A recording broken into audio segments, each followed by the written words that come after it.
Why is warrior pose named after a warrior? Long ago, beneath the snowy peaks of the Himalayas, the world grew strangely quiet. Even the wind slowed, and the rivers seemed to hold their breath, as if nature itself knew that something heartbreaking was about to unfold. It all began with a grand ceremony. Daksha, a powerful king and the son of Brahma, invited gods, sages, and heavenly beings from every corner of the universe. Sacred fires burned brightly, prayers echoed through the air, and the celebration seemed perfect, except for one empty place. No invitation had been sent to Shiva. Daksha never accepted Shiva as his son-in-law. He could not understand a god who chose silent mountains over golden palaces, meditation over power, and simplicity over wealth. Far away in the Himalayas, Shiva and his beloved wife Sati lived peacefully together. When Sati heard about her father's ceremony, she softly asked,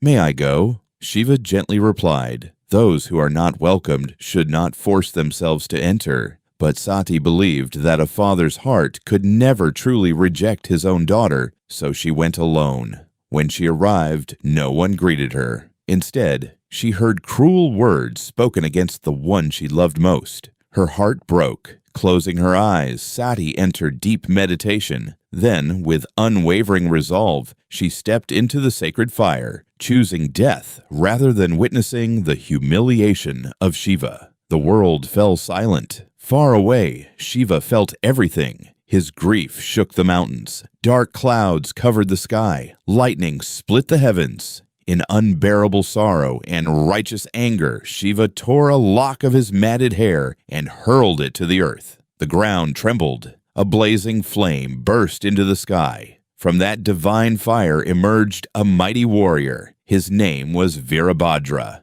With fearless determination, Virabhadra marched toward Daksha's ceremony. The earth shook beneath his feet. The sacred altar collapsed. The gods fled in fear. And at last, Virabhadra struck down Daksha, bringing the proud sacrifice to an end. Yet the story did not end with revenge.